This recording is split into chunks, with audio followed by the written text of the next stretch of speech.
All right, welcome back to Agency Journey. I'm your host, Graham McKenzie from ZenPilot, and this week I've got the pleasure of bringing on Mark Abbott, who is the founder and CEO of 90. 90.io is the website. We'll talk all about what it does today. But Mark, welcome to the podcast. Thanks, Graham. Delighted to be here. Mark, so your career, from my understanding, you spend time in finance, in PE, and stuff that sounds a little bit bigger than the world that I live in the SMB space with agencies. And now you're running this company that's known most widely. We've been doing a series on the podcast here lately around the entrepreneurial operating system. And so 90's super well known as one of the platforms to run. If you're running on EOS, you use 90 to power a lot of the back end of that. Yeah, I would love to know, what was the story to getting you involved with 90 and starting 90? Yeah. So like you mentioned, I started in banking, and actually I started in workouts. And so I early on learned what, a poorly run company looks like and what happens to lots of different stakeholders, when it runs into trouble. And it was fascinating, right out of school. So in my early 20s, and I sat on boards and creditor committees and all these different things. Can't believe I got all that responsibility at an early age, but I did. And then I actually helped start the group that lent to companies being acquired by private equity sponsors in the 80s, right? So I was part of the leveraged buyout industry birth. And it was all focused on small and mid-sized businesses back then. And then fast forward, I got recruited to another kind of lender and investor in small businesses, and became actually the president of that business by the time I was 36 years old. So yeah, and it was multi-billion dollars in lending and investing every year. Once again, small and mid-sized businesses. So I've basically been around small and mid-sized businesses my entire career. And we took that company public, and ultimately GECC bought it and investors made a lot of money on it. It was awesome. And that company today is still one of the leaders in the industry, the business that I help lead and really, sort of develop. And, today it's like 50 billion under management and stuff like that. But, so my entire career has been around small, mid-sized businesses, as an investor, as a lender, and as a board member, right? And so when I transitioned from being in the lending and investing world to being in the private equity world, became a senior partner, I started sitting on a bunch of boards. And I had a suspicion that they weren't as well run, the companies, when you get really up close and personal, as I thought they could be. And that suspicion was confirmed. And I was kind of surprised that most of the companies, most of the boards I sat on, the people just didn't understand the fundamentals of building a great company. All the fundamentals, even including like how you structure your year in terms of meetings and checking in with your customers and all, and obviously employee stuff and all the things that are associated with building a great company. And so it is what it is. And I'm like, well, I can help these people learn the fundamentals. And so, as a board member, I try to coach. But I was frustrated because it seemed like what I was trying to teach would go in one ear and out the other ear. And so I had this crazy idea back in 2005 about writing a book and creating software to help make the journey to mastery, right? To journey to becoming a master sort of company builder, a heck of a lot easier than it appeared to be. So that's really the beginning of the story. And then I was investing in a bunch of companies personally, and one of the companies I invested in started to run on EOS. And that's like 2010, I want to say, maybe 2011. And I read Traction, and it was going to be a better version of the book I was going to write. Mine was called Connecting the Dots, and really loved what Gino had done. And then I found out, they were setting up this whole coaching practice. And then I was like, I wonder if they're going to build software. And the answer was they kind of tried, and they said it's not in their DNA. And so I was like, hey, could I join the community and maybe help, build this software product to support EOS? And so the answer was yes. And so that's over 10 years ago. That's kind of the origin story in a nutshell. Wow. Summer of 2015, had our first summer intern with the software company that we were building. Her name is Becca Kern. Shout out to Becca. She's awesome. And she's a software engineer in college. And one of the things that she built that summer was our own internal EOS tooling. That was the big project. Yeah. But at that time, I thought it was something that should exist and should exist better. And there were, like the early stabs, including 90, at that software. But I didn't see this massive market opportunity. So was it capitalistic on your end, thinking, hey, this is going to grow and take off and this will be a big market? Because at that time, obviously there were customers, but it's not a massive market. Even today, it's still early in what this market will be, but there's certainly large enough TAM. What was your vision in building software for it? Yeah. So from the very beginning, I mean, literally going all the way back to 2005. So my career, right, small, mid-sized businesses, and I actually grew up partially overseas. So I look at the world, right, not just at the U.S. And then also having grown up overseas, particularly like in high school and college, you start to develop an appreciation for stuff. And I probably, when I'd come back from home leave, I was even more of I stood up straight with the national anthem, right, at ball games and stuff like that. So just a huge, deep believer in free markets and in freedom, and helping the small and mid-sized businesses across the world, because I think they're sort of the lifeblood of a healthy society, right? We get into the politics and all that good stuff. I'll try to not go too far over in that realm, but the reality is that the small and mid-sized businesses are all subject to the positive and negative feedback information loops, and so they're closer to sort of the pure, right, marketplace, if you will, right? So they're not really out there with lobbyists and all that kind of stuff, and that's where over time, that's where you get the vibrancy, right? All these companies started, at zero. And so I really was just a huge believer in supporting small and mid-sized businesses. I'm also a huge believer in supporting and helping these companies just become better stewards of capitalism and better stewards of humans. And it seems a little, almost far out or something to say, but even back in 2005, I envisioned that someday there'd be this thing called AI, and it would help people become better and better versions of the best versions of themselves, and as leaders and as colleagues and as community members. And so, it really was kind of a mission-driven thing, as opposed to just like, there's this market, I know we're going to go out and make lots of money. We still lose millions of dollars a year right now, and we don't anticipate that changing for several years because of what we want to do and how we want to help and all the different ways we know we can eventually help. So, as someone who, has been around for decades and was involved with the private equity industry and building a company that went public, I don't have to work. Yep. If you get what I mean. And so, yeah, there's a sort of a mission-esque part to this. And, not all of our investors love to hear that, but they do like our performance. And so. Yeah, that's awesome. What, did you raise money right from the start, or did you self-fund it until you get some validation?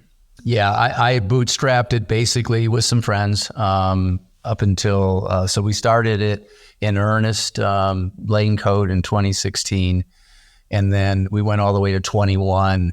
And we weren't actually looking for money in 21. I had a point of view on at what point I would be willing to raise sort of institutional capital. And so, I knew I wanted to get it to the revenue size where we could talk to almost anybody that was pretty darn, good. So that was our goal. And then those people started to chase us in the really heavily at the beginning of 21. And we said, hey, look, this is where we are and this is what we want. This is when we think we're going to raise in terms of our ARR. And several were like, hey, we'll give you credit for getting to that point. And we listened. And so Insight Partners came in as an investor. They they invested $20 million in us in late summer of 21. It's a good time to raise. In hindsight. Well executed. Yeah. Right. Yeah. Knowing what we know now. Can you give us a sense of the scale of 90 customers? Yeah, sure.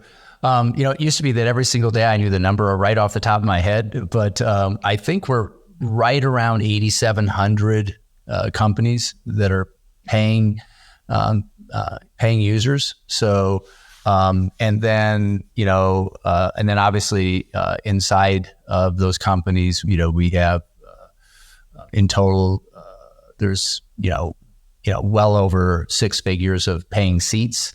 And then if you look at the size of the companies in total, people wise, I should know this number, but you're close to 1 million. Yeah, that's awesome. Yeah. So I think half the listeners know about. Most of the listeners will be familiar with the term EOS now. Probably half of people or some number of people have heard the word 90 or get what a tool to manage EOS is, and other people don't. So I'd like to kind of talk a little bit about what the tool actually does. Tied to that, I'd also love to know what percentage of your users are running on EOS and they're explicitly doing that versus there are users and customers, I would imagine, who don't run on EOS and are still having a successful platform. Yeah.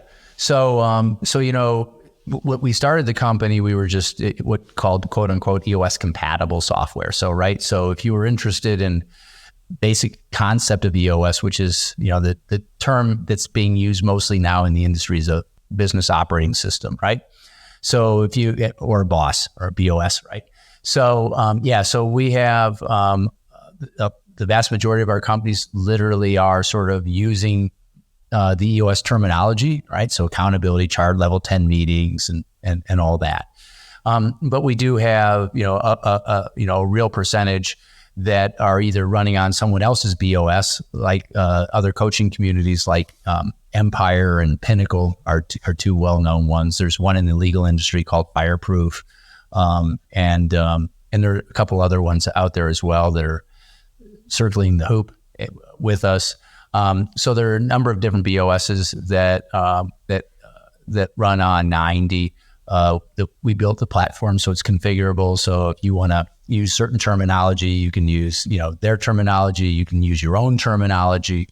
If you want to organize like what EOS calls the Vision Traction Organizer differently, you can do that. And as your listeners may or may not know, we had there was a moment in time where EOS tried to get rid of us, and they wanted to lean into their own tech platform called EOS One.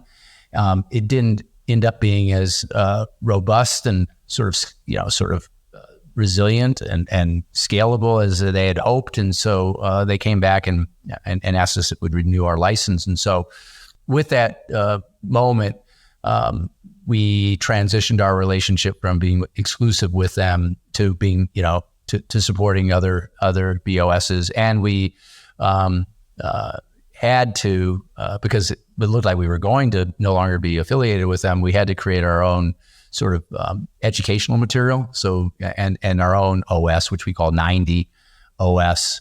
And so, so we've got people running on EOS and we've got people running on their own version and running on Empire, running on 90 OS. And so, there's a number of different, ultimately it's EOS is amazing. I'm a huge fan. I was a coach, for almost a decade there and very close to all the coaches and huge amount of respect for them. So it's an amazing platform. An amazing coaching system. And I believe coaches are really, really important because it's difficult to read the inside, the label from inside of a jar, right? It's just difficult for us to be objective on ourselves.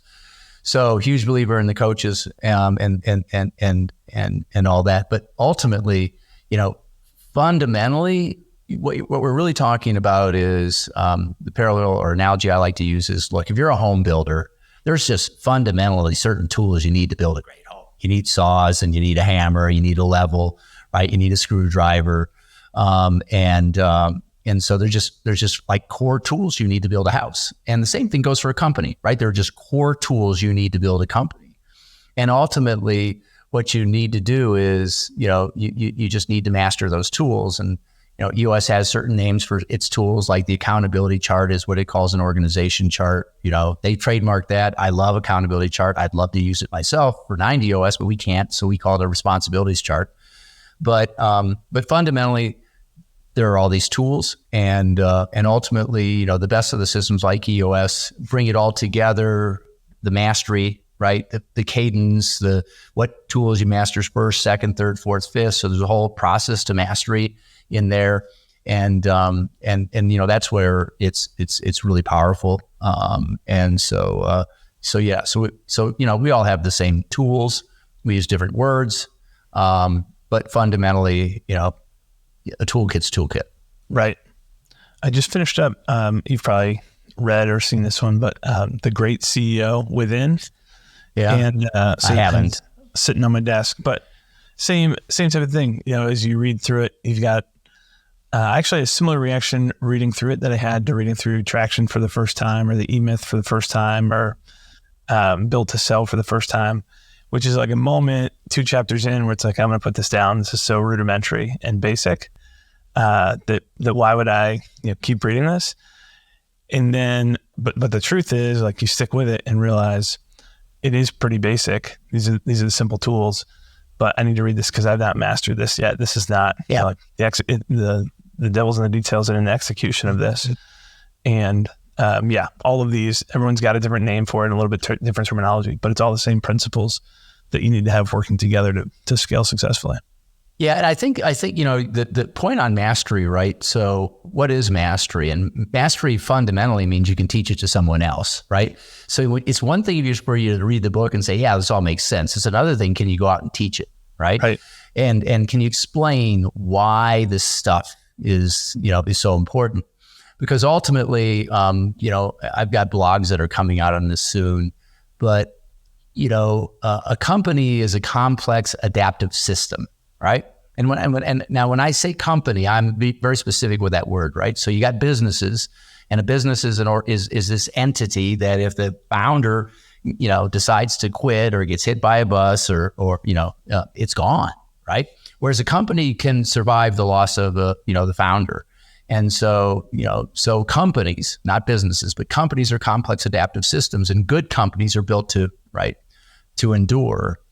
Because if they're not built to endure, then they're not going to attract and retain great people, because then, they're going to be sitting there going, well, what's in this for me over the long run? I like to say that your vision's got to be big enough to house all the, your dreams have to be big enough to satisfy the dreams of everybody in your company. And so, ultimately it's a complex adaptive system, number one. And then number two, the best complex adaptive systems are explicit, right? This is the stuff we care about. These are the words we use. These are the processes we follow. And then it's a bunch of stuff, right? It's your VTR, it's your process, it's your scorecard, it's your meetings, right? It's all the components of your vision. So it's just stuff, and it's got to be coherent, right? So it's got to be explicit. It's got to be coherent. It all makes sense individually and together, right? So as an example, your incentive package is not like all about rewarding people for just going out and destroying everybody else, right? It's if your culture is team culture and you've got these incentives that basically are the opposite of team, then that's not really coherent. Does that make sense? Right. Yeah. Yep. And then finally, the collectiveness, the collection of the whole thing, right? The explicit stuff and the coherency, right? It's got to resonate, right? If you can get all that stuff, I call it the winner's edge. Think of it as a power cube, right? If you can get everything explicit, everything coherent, and everything resonant, then, especially with all of your stakeholders, your ideal stakeholders, then that's the winner's edge. And so, getting from here to there involves not just becoming competent with regard to the tools, but mastering the tools and mastering the ability to explain why all this matters. It's like scorecards. One of the things I see all the time, because we get feedback every single day from our clients, and we know, like, is this coming from the who's giving us this feedback? And you see all the time, and it's frustrating for me personally. You see all the time people, junior people, complaining about scorecards and KPIs. It's like they're, why are they doing this? And the answer is, well, if everything's going well, they don't have to ask you questions, right? If everything's going well, they can let you do what you want to do, and you can sort of figure out how to do this the best way for you to do it. And so this eliminates micromanagement. It doesn't mean micromanaging, right? And so just helping people understand why you do the things that you do and why these things matter. Ultimately, that's true mastery, is to be able to explain this bloody thing that's your company, and where it's going, and why you do the things you do. And then that makes it easier for them to say, okay, I get that. And by the way, this doesn't make sense. Oh, that's an amazing point. I wish I would have seen that earlier. Thank you. Right. That's a really good point, that and some of that is, it's got to be coherent in order, like, coherent probably is a little bit of a prerequisite to being resonant, but something could be coherent and you could still tell the story wrong and not have it be resonant. So let's go there for a second, right? So, a tyranny can be explicit. It could be coherent, right, and it could be completely discordant, right? So no. Yeah. So just because it's explicit and coherent doesn't mean it resonates necessarily. That you saying that resonates with me, because I think this is where we've, like, our last 12 years of entrepreneurial journey, like, I think we've built stuff that, a lot of things that have been, or rolled out new initiatives that are explicit and, at least in my mind, still coherent, but have done a poor job of making it resonant with everyone. So that's helpful to have that picture. Thanks for painting that. Yeah. You mentioned scorecards, and I wanted to go there with you, because there's some pieces, when I'm talking to teams who've implemented EOS, there's some pieces that everyone is like, hey, this is helpful pretty much right away. Accountability chart, level 10 meetings are often helpful right away. And scorecards are, like, a very polarizing topic. Some people are like, I love this. This was great for us right away. Most people say this took us quite a while to get right, and it felt like a lot of busy work for a while. Some things were helpful, but we really struggle with it. How should teams design a good scorecard that leads to what you just said, which is, the antithesis to micromanagement? Yeah. So I believe that I call it agreements-based leadership, right? So no one likes to be told what to do. I hate being told what to do, by the way. Just ask my wife. But no one likes being told what to do, right? And so the old age, right? The age of management was just do it, right? So that's not cool. That doesn't work anymore. We've evolved to the point where there's a better way to lead, right? So we talk about leading and coaching, not leading and managing at 90. And so there's all these agreements. Core values are agreements, roles and responsibilities are agreements, right? KPIs are simply agreements. And where I disagree a little bit with my friends at EOS is I don't put goals on KPIs. I put targets, okay? And the targets are targets where you and I agree there's an issue, right? So let's get on the same page in terms of when there's an issue, because if there's not an issue, right, then let me run. Let me do this my way, right? So I deeply believe that every single person in a company should have 3 to 5 KPIs and targets that they and their manager or leader or coach, team leader, right, agree on, that if this is that kind of a number, it's probably an issue and we should probably talk about it. And the flip side of it, if everything's green, right, let me run. Let me do my job, right? And so I'm a deep believer that we want to. If you think about the way the scorecard's used within EOS, right, it's the first thing that comes up after the segue, right? And we look at it, and in theory, right, what we're looking for is issues. We're not looking to sit here and make sure everything's on track to hit our numbers for the quarter, right? Think about that, right? You're supposed to turn that KPI into an issue if there's an issue.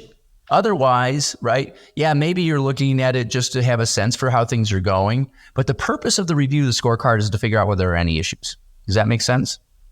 right? It does. So an issue-centric, target-centric approach to KPIs, I think, is an extraordinarily humane and smart thing to do. So we're all on the same page in terms of what looks good and what doesn't look good, so I can let you run and do your job, right? Because no one likes to be micromanaged. Now, I coached, I still have several clients left, but I've coached, I don't know, somewhere close to 100 companies. And no one's ever been able to stump me on getting 3 to 5 KPIs per seat. So the simplest way to look at it is there's always a quality element, there's always a quantity element, there's always a process element, and there's always a show up and do good work element, right? So, if you think about any seat, an entry-level seat, there's quality, there's quantity, and there's follow the process, and there's show up and do good work, right? And so that's 4 KPIs right there that are always available in some form or another. And the reality is this is another area where I have a little disagreement with the EOS. They say everybody has a number. I'm like, no. If you just focus on one number, it's going to be to the detriment of another number, right? We focus on quantity. Okay, then you're going to have a quality issue, right? So you focus on quantity and you focus on quality, but maybe the person's not following any of your processes. That's obviously going to be an issue.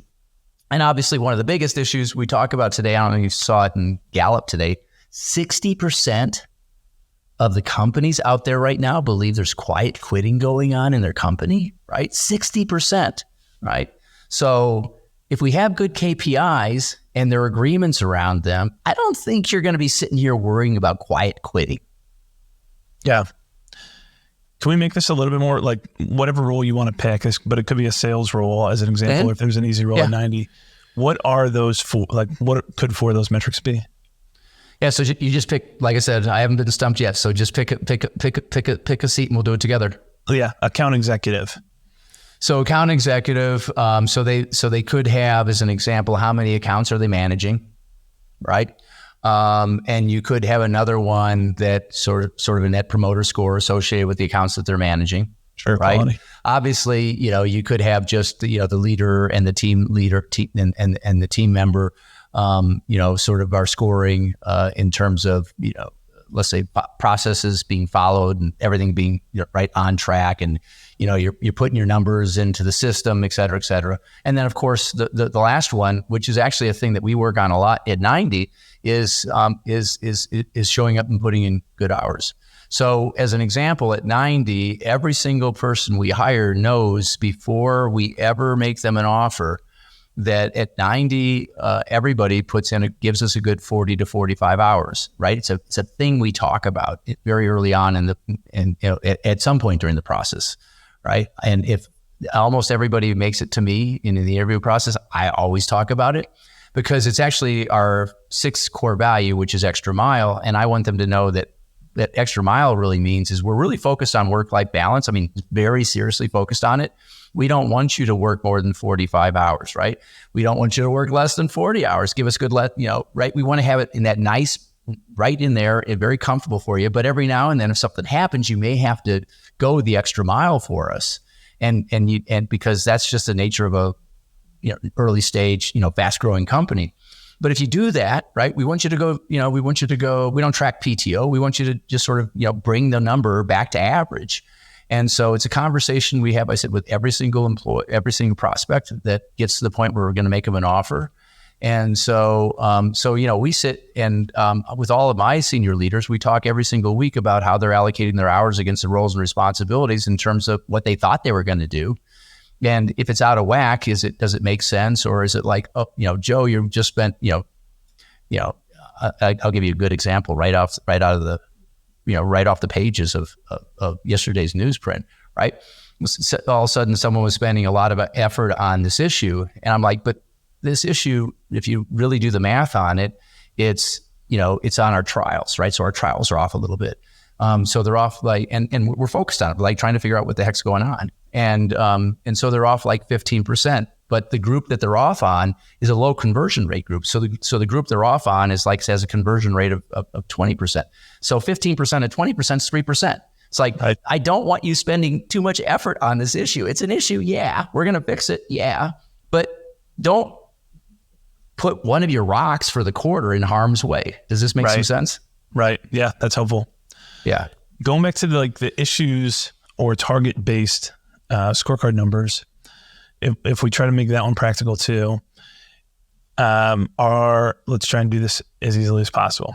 Sales rep has a target for the quarter of closing $130,000 of revenue. That's our goal. I don't know if goal is a better word than target, maybe in this case. Well, this is where we get to have the conversation, right? So if your KPI is 130, right? You said $130,000. Yeah, right? over 13 weeks. There's 13 weeks in a quarter, right? So you're talking $10,000 per week, right? Now, if they hit 9,800, are you going to have a conversation around it? Yes, not an issue. To me, it's not an issue at all. Right. If it's 9,000, are you going to have a conversation around it? Probably still not. Okay. If it's 8,000, are you going to have a conversation around it? For sure. Yeah. Now we're behind. Bingo. Right. So now the question is, is it 8,000 for 1 week or 2 weeks or 3 weeks in a row? Right. Because obviously 8,000 for 3 weeks in a row is probably an issue that we should talk about. Yep. Does that make sense?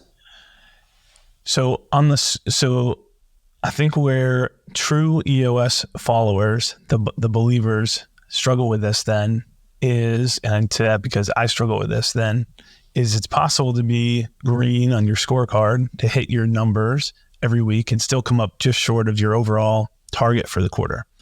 And I think what I've heard you say and what was helpful for me was that's okay. It still wasn't an issue. You've got that tolerance threshold of kind of some allowable variance that has to be there. Yeah. But am I understanding that correctly? Yeah, you are, right. So, if you're going to, the problem with KPIs and goals is if they're not really an issue, right, but it's showing up as an issue, then more and more things show up as an issue. More and more things are read all across your scorecard, right? And the next thing you know, you're not paying attention to the reds. Right. It's that simple. How, you're not saying, or are you saying, is the direct question, that you're anti KPIs or goals in general? No. I'm a huge believer in KPIs. I'm anti goals. I'm very pro targets. Okay. That's helpful. How are there any things that you've picked up from coaching as many companies, running one now, kind of going through this previously?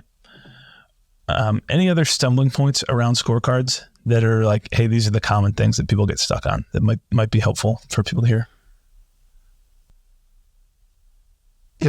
Well, to state the obvious, right? If everybody in the company has their own scorecard, right? And that's just the way you run the company, right? Then that's the way you run the company, right? Now, if some people have scorecards and some people don't have scorecards, all of a sudden, you got, goose gander stuff all over the place, right? So back to explicit, coherent, and resonant, right? Is this how we run our business? Is this how we measure things? Is this how we avoid micromanaging people, right? And so, what I see is people are afraid of having straightforward conversations around what good looks like and what good doesn't look like, and getting and taking advantage of the math, right?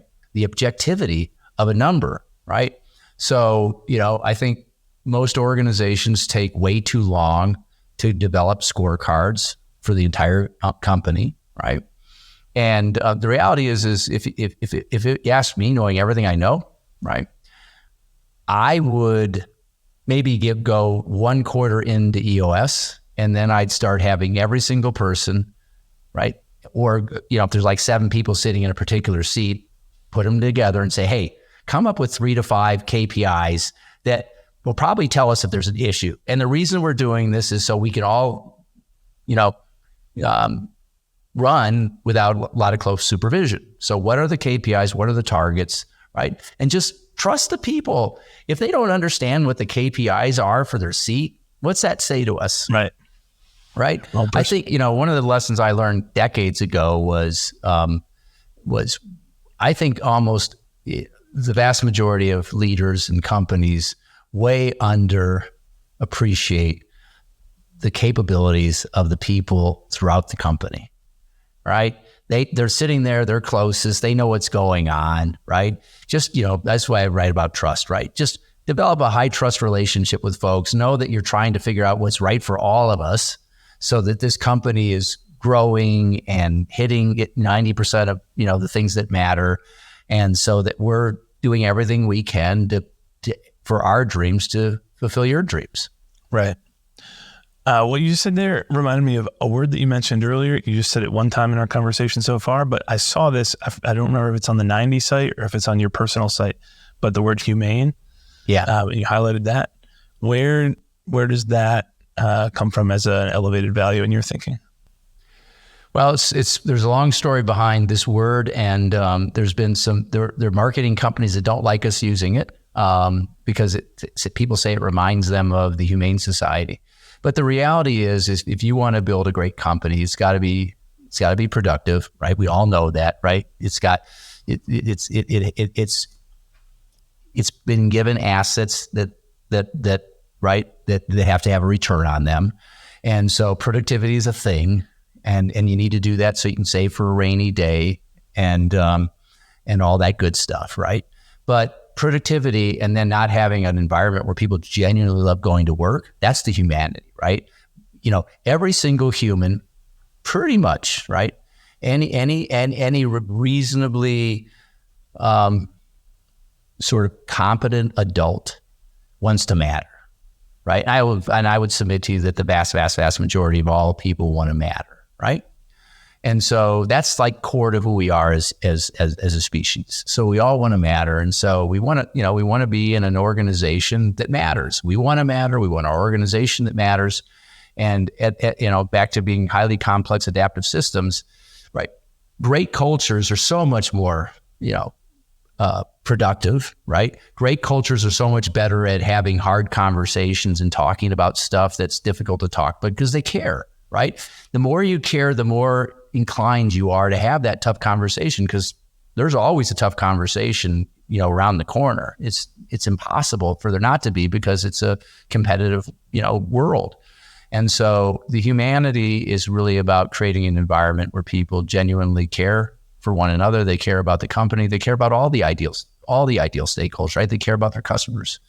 One of the things that I think is an extremely bad / false choice is, your employees are more important than your customers, or your customers are more important than your employees or your investors, right? That's just all wrong. That's a false choice. You need to have high trust relationships with all of your stakeholders, and you focus on that. There's no reason to say my employees are more important than my customers, or my customers are more important. It's just like a weird, there's nothing you can gain out of that conversation. And it's the same thing for investors. That people fight all the time these days, right? Milton Friedman said, the shareholder comes first. No, the shareholder doesn't come first. The shareholder is important though, right? And you need to make sure that you have a high trust relationship with your shareholder. That means they trust you in terms of helping, creating a decent risk-adjusted return on their capital. So, humanity is all about, right, is about that. And I think we're moving into a new age of work. I've got a book coming out probably next year on this. I call it Work 8.0, and we're coming out of the age of information, going into the age of understanding, and ultimately to the age of actualization. And, now more than ever, employees have an opportunity to go work for some place where the culture is pretty darn good. So like say a great company's extraordinarily productive, humane, and resilient, because even if you're productive and you're humane, if you haven't saved for the rainy day and you've done the things to withstand a punch in your face, you're not doing the right thing for all the stakeholders, because you're going to get punched. It's inevitable, right? So I like to say, great company is a place where it's extraordinarily productive, humane, and resilient, where people are focused, they're aligned, and they're thriving. Wow. I'm glad I asked the question. That's awesome. Also, I think it's a great place to wrap up, but also you get extra special credit for being the first person to mention Milton Friedman on the podcast. So warms my heart a little bit. That's awesome. We can go down to Hayek and a bunch of other names if you want. That's right. Yeah. Oh man, that's awesome. Well, this has been super fun. I want to make sure you get you out of here on time. Folks should check out 90.io. We'll make sure that all the links are in the show notes as well. Anywhere else or anything else you want to say as we wrap up here, Mark? No, I appreciate the opportunity to chat with you, Gray, and potentially help a few people think about some stuff so they can turn their businesses into a little more productive, humane, and resilient. Amazing. Awesome. Thank you, Mark. This has been fantastic. You're welcome. Appreciate it.